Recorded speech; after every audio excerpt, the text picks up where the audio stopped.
The June 30th deadline was not set by government. It was not a Home Affairs directive. It was not a presidential order. It started with a fake poster. In May, a poster began circulating on social media.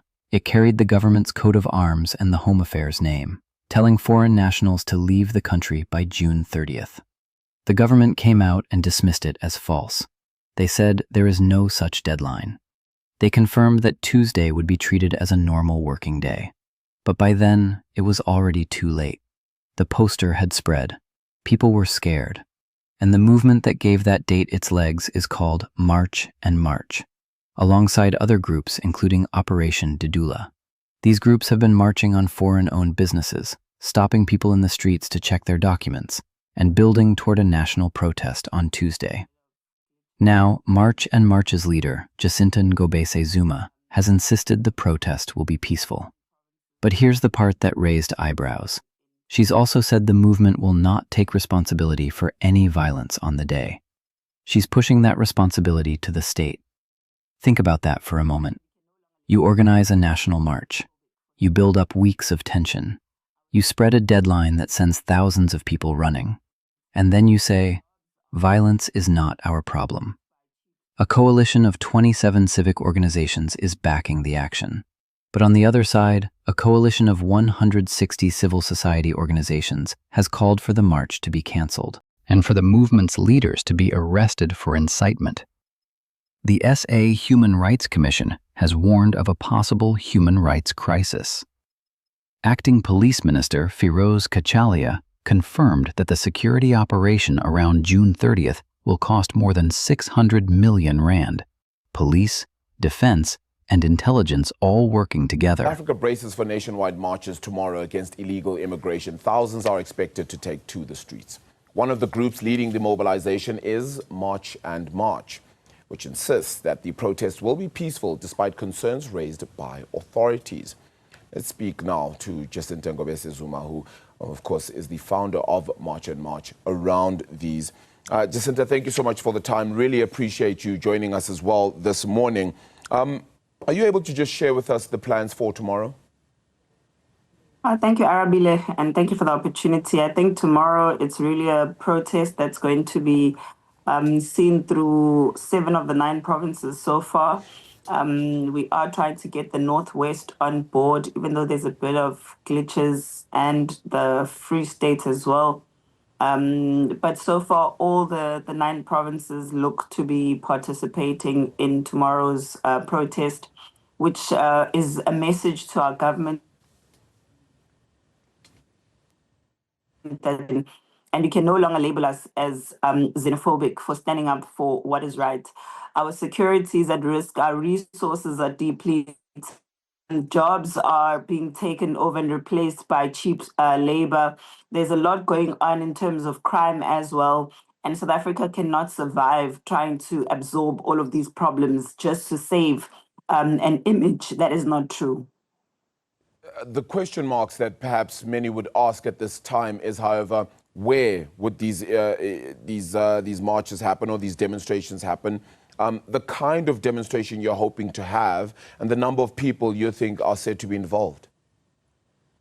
Look, we're looking for demonstrations that are going to be obviously with a lot of law enforcement, and we aim to use that law enforcement in order to find places that are hotspots areas for drugs especially, which is what we usually do in our marches, because we know that policemen in those particular areas where we march at are usually police who are compromised, who are part of the drug networks.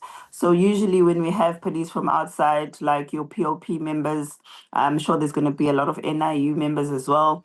We want the community to be the ones that take them and point them to the hotspot areas where the drugs are, where the human trafficking is, where the children who are kept for prostitution are, and that's our main objective. Is there anything different between demonstrations that might happen tomorrow to all the demonstrations that have previously happened from March and March? No, the only difference is that we have a reactive government who saw an opportunity to steal money using the name of protest. So they did exactly that by creating fear amongst people. the 30th of June was never meant to be a date that is set for any violence or any looting or anything like that. But all over the world, they started creating this hype and this invention in their heads that something scary must happen. And, it's even opened up the gates for criminal elements to see opportunities that were not even there, because we've always been marching all along, and we don't even know why they decided that the 30th of June must be something that they make to look like a Holocaust. But we're going to do our best to make sure that all our protests remain as they've been all along, and that is peaceful and impactful, because the greatest impact of our marches is that we always want to make sure that we go to drug dens and we show where they are, so that the police don't pretend like they don't know. Would you then, and this is maybe you can even call it a hypothetical situation, but would you not be served best then not, for example, demonstrating tomorrow to show that tomorrow has nothing to do with the whole cause and the case that you're laying forward, but that government should actually be acting on immigration, whether it's today, tomorrow, into eternity? When we had a meeting with the police, we actually asked them, what happens tomorrow when the protests are done? What are you going to be doing for the rest of the day? Because for us, that's a matter of interest. You can't be spending 600 million rand for a protest. That's not even going to last the whole day. Whereas we have been demanding those very same resources for fighting crime, for example, for going into these areas that are hotspots like the Sunnyside in Pretoria, the Hillbrow in Johannesburg, the Point Road in Durban, and almost every single city in South Africa has a place where Nigerians are living there, pushing drugs and prostitution and human trafficking. Where were all of these resources that we're seeing now? Where were the private security? If government had an option to use all of these things that they have at their disposal, why were they not using them? Because we wouldn't even be on the streets today if they had acted as proactively as they are against a march. Yeah. So again, I will then just ask my question. Sorry to harp on it a little bit then, Jacinta, but to just highlight what you said previously, which was that the 30th of June was never meant to be a date. And in fact, us as media, the government, everybody has perhaps made it a date of major concern, right? And a date in which this is a D-Day and a deadline. And I'm asking, would you not then be better served not having your demonstrations tomorrow to highlight that it's not about tomorrow, it's actually about the cause, which is what March and March are standing for?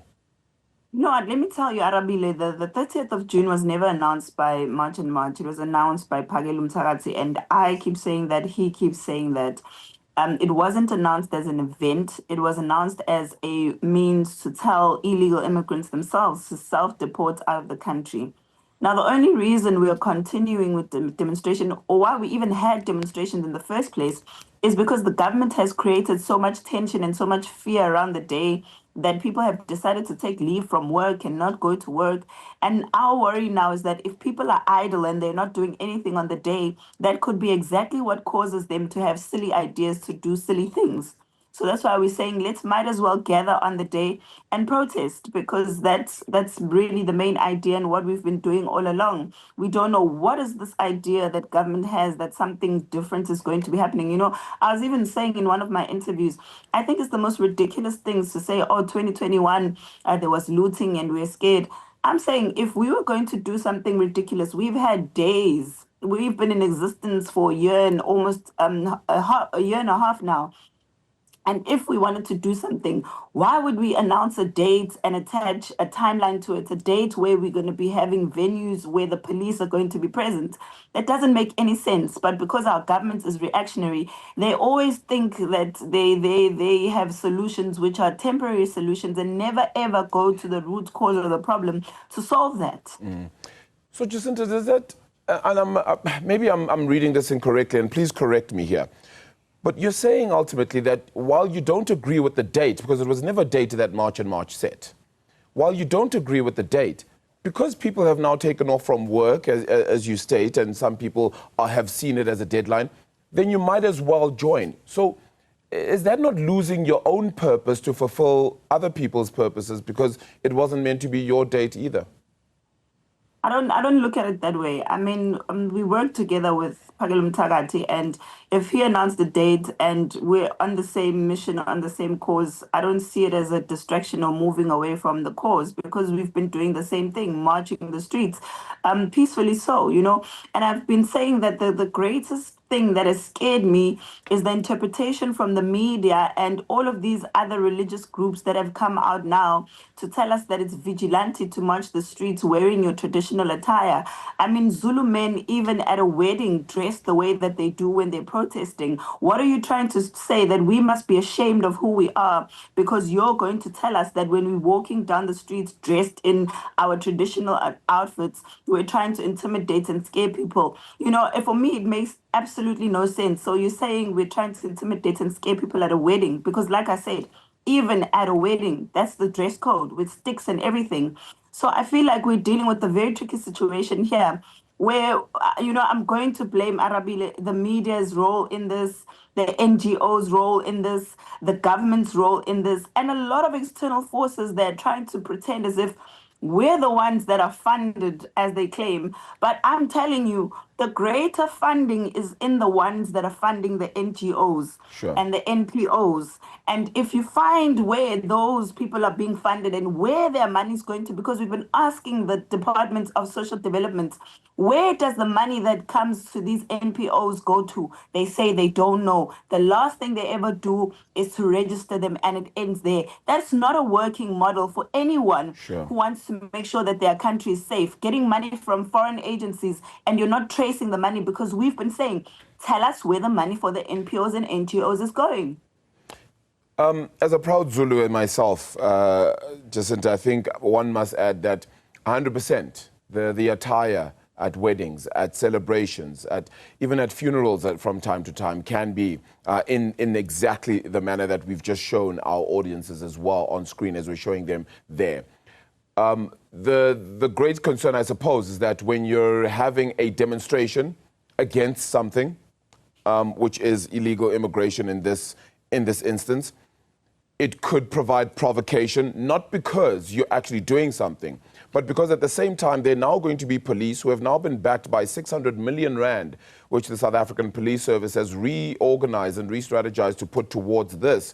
And now there could be one moment of clash, and then you're seen as having weapons, which could impact harm. Is that of any concern at all? How do you ensure that it doesn't escalate? I think we've had several marches, Arabile, and you know, these marches have had the same model and they've been fine. There hasn't been any clashes.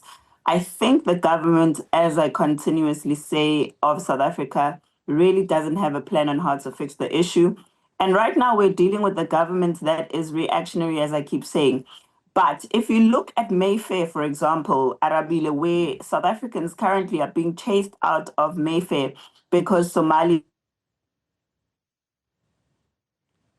Those are the things that the 600 million rand is meant to be focusing on. That is where you should be spending your resources, like on places that South Africans in general are saying, we know these areas to be hotspot areas for criminal syndicates who are organized and have organized crime and are foreign nationals but cannot be found because most of them are undocumented. Go to Point Road in Durban, go to Sunnyside in Pretoria, go to Hillbrow in Durban. And I know there's a lot of places that people have been telling us, like in California, in the Eastern Cape, we didn't even know it exists. In Witbank, in Mpumalanga, people there are complaining about the same thing. So it's a similar model every single way in the country. If the government was serious about spending the 600 million, they would have spent it on getting rid of these places where foreign nationals are there in numbers and are making us feel uncomfortable in our own area. They would have spent 600 million on the Department of Home Affairs, making sure that they build a gate at our borders to secure our borders. They would have spent the 600 million on getting more immigration officers, because you can't have an immigration crisis and you only have 800 immigration officers and you tell us that you're trying to solve the problem. You're never going to solve the problem. So I'm saying the government is wasting 600 million rand because marching is not going to end. We're not going to stop just because the 30th has come. After the 30th, we're going to march even more. So they're going to spend 600 million every single time instead of solving the problem, which is to remove illegal immigrants from our country. It's that simple. Can you ensure that other South Africans who perhaps are not participating in these marches will still be safe? One, will not suffer from blocked roads, closed businesses, continued unrest and the like? Look, all I can say is that South Africans who are not part of the protest, If they want to go to work, they must go to work. If they want to go about their day, they can go about their day. But you know what? The only thing I sit here and assure is that on our part, we're going to make sure that there's no violence that we promote. There's no violence that we try and have on the day. And you know, we're gonna make sure that we do our best for people to behave themselves, and that's as far as I can take it. But in protest, I mean, I don't have the proper recipe for protest. And if people want to protest by sleeping on the road and it disturbs traffic, I can't say that won't happen, because it will happen. People are angry, people are frustrated at a government that doesn't listen to them, and if people want to make sure that the government listens to them, it's only the government that's going to solve this problem. I continuously say, tell us what you're going to do to solve the problem. We've got a problem at the border with people still trying to come into the country illegally. We've got thousands of people here who have no documents, and you didn't even tell us how they got here. In fact, you're ignoring that issue as if it's not happening right now, and you're making people who are in the country legally victims without explaining to us how are they in the country legally. Our safety and security is at risk here, and we're not doing this because we're bored. We're doing it because we're tired of a country where the laws are only applying to one part of the country, and it's only poor people. If the laws of the country, if they're obsessed about the laws of the country as they did with the 600 million that they're spending, and the Minister of Police is issuing threats on TV, and they were doing that to people who are employing illegal immigrants, trust me, today we wouldn't have a problem. If they are doing that with people who are giving them places to stay and they're enforcing those laws, trust me, we wouldn't have a problem with that. If they were arresting Home Affairs officials who are selling out documents, we wouldn't have the problem we have today. Are you worried that those who are actually legal migrants in South Africa could then be even more intimidated by what is happening now too? Because some may not necessarily have a South African accent or speak in a particular way, but still be seen as a foreign national, and because maybe they're not carrying their ID, their passport, whatever the case might be, and though they're legally in the country, feel intimidated by all of this. How do we ensure that they remain comfortable throughout this process? Look, I think, like I said, the messaging of this country is very confusing. One, they must decide. Firstly, they said that we are just looking at people's skin and deciding if they're foreigners. And then secondly, they also say that we are looking for people's IDs and going around searching for IDs. So which is which? Are we using skin color to decide, or are we using the issue of documentation? But secondary to that, the real issue here is enforcing the law. And enforcing the law means that I, as Jacinta, carry my ID everywhere I go. That shouldn't even be a problem. It shouldn't even be something that I, as a South African, feel bad about, because it's, you know, when I go to a hospital, I'm supposed to have my ID. If I go to take out money, I have to have my ID. Why is it so offensive for people to have an identity document? It's not apartheid era where you are asked to carry a document because you're being restricted from going to certain areas. No. You are asked to carry your identification so that we can make sure that you are in the country legally, whether you're South African or not. And we're dealing with the crisis here. So if solving the problem means that we have to carry our IDs until they clean out the country and then we walk freely, then it shouldn't be a problem. I don't understand why people feel so offended.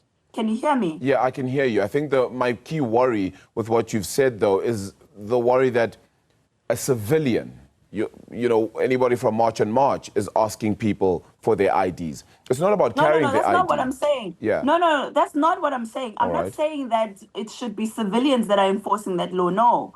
I'm saying that it should be fine for us if the government implements something like that says we have to carry our IDs. It shouldn't be something that I find offensive.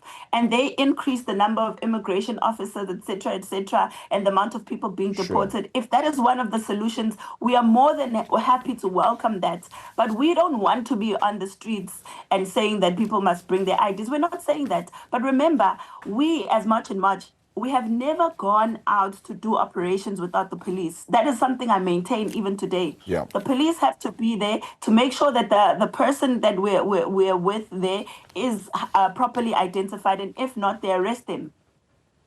Jacinta Ngobese-Zuma, cannot appreciate your time more than we have already. Thank you for joining us this morning and providing us with as much clarity as you certainly can. Hopefully speak to you again very soon. The founder of March and March, as we, of course, get worried and as well as a focus on those immigration protests and demonstrations which certainly could be sparked and have happened already across the country. He made it clear, no group will be allowed to take the law into its own hands. President Ramaphosa has repeatedly condemned the attacks, saying they do not reflect government policy or the values of South Africans. Now, not everyone is leaving. In Strand, about 20 kilometers from Epping, foreign-owned spaza shops opened their doors on Monday morning, just like any other day. One manager, who didn't want to give his name, said flatly, "We are opening tomorrow." Another shop owner, Muhammad Ali, has been in South Africa since 2010. He employs 6 workers. He said the talk of a deadline had not shaken him at all. A third shopkeeper, whose shop has been operating since 2008, said the same thing. None of them are going anywhere. Meanwhile, Gift of the Givers arrived at the Epping Center on Monday with a truck loaded with bottled water, food, and supplies for the families waiting inside. Some relief, but the humanitarian pressure on that building is not going away anytime soon. Tomorrow is June 30th. The marches are going ahead. Over 600 million rand in security resources are being deployed across the country. Thousands of foreign nationals are at the border and at processing centers waiting to get out. And some are standing their ground and refusing to leave. Whether the day passes peacefully or not, South Africa is watching. And so are we. That's our report for today. Source credit goes to IOL and reporter Brandon Nell for the original on-the-ground reporting from the Epping Center. If this story matters to you, share it with someone who needs to understand what's actually happening right now. Drop your thoughts in the comments below, and if you're not subscribed yet, now is the time. Hit subscribe and the bell so you don't miss our coverage of what goes down on June 30th and in the days that follow. Until next time, stay informed.